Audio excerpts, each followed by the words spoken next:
What's going on, y'all? You know where I'm at, and you know what I'm about to do.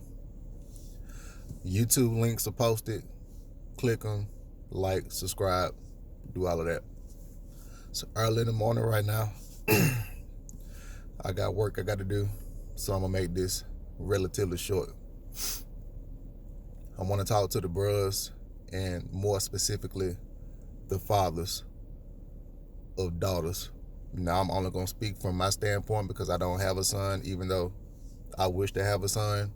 And when I do have a son, that's going to be Willie Cavalmore Jr. III, but that's for another conversation.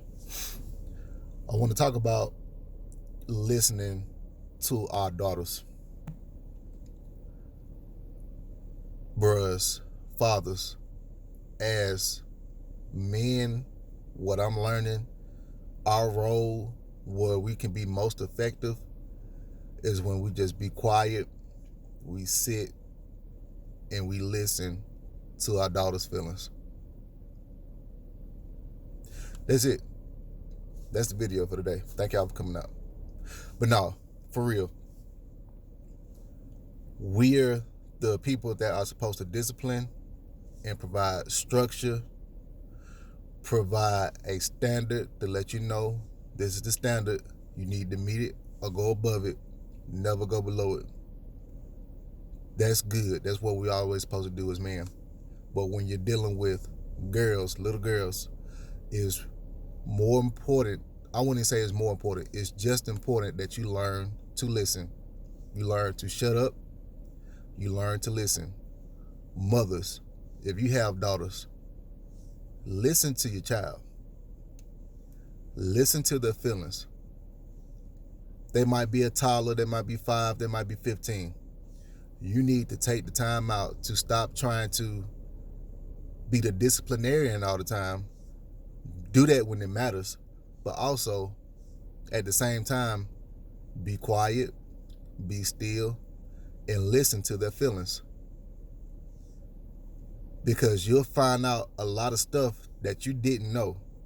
Yes, you're always going to be in that authoritative position as the parent. Yes, it's going to be a boundary that you don't cross. Yes, it's your house. We already know this as black parents. And I'm not telling you to be the friend. I'm just telling you to listen. Y'all remember when somebody asked Erykah Badu what makes her men go crazy every time she talked to a different dude? She just said she listened to him. That's an underrated statement, but it's so true when you're dealing with kids because they're still trying to figure the world out. They're still trying to figure their feelings out, and they need somebody to talk to about that. So let you be the person they talk to about that. The relationship I have with my child, she's the one that confides in me. She tells me her deepest, darkest secrets at 5 years old. And you know what I do? I just listen. Do I provide feedback sometime? Yes.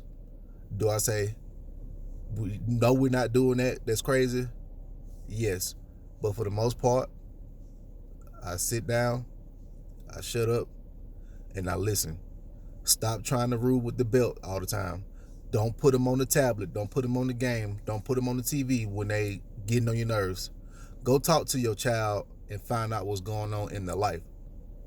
Especially bros and especially women with daughters. Like women, like parents, we love to try to put them on a tablet or something, or just preoccupy their time doing something else so they can stop talking to us.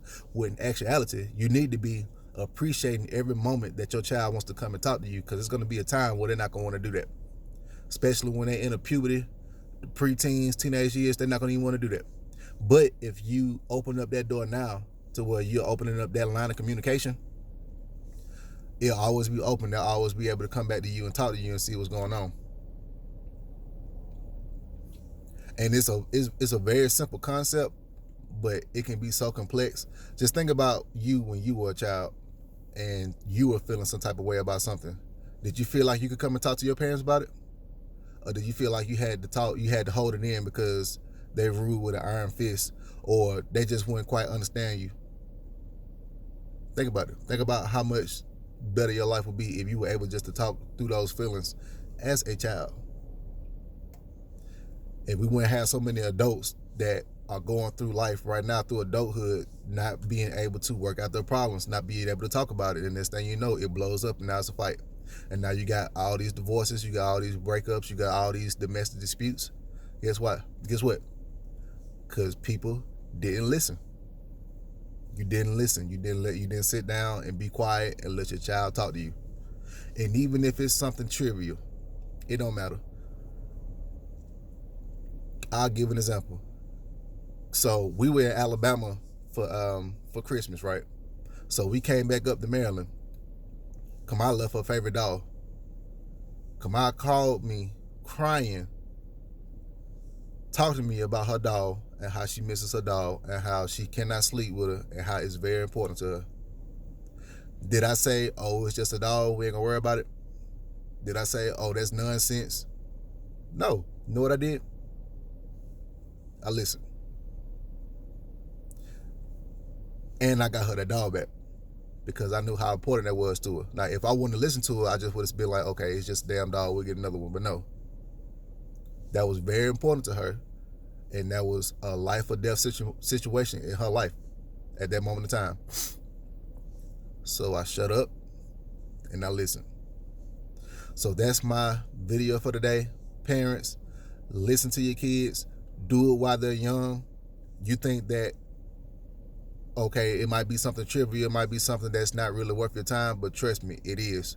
Because if they can confide in you about the little stuff, they'll be able to confide in you about the big stuff.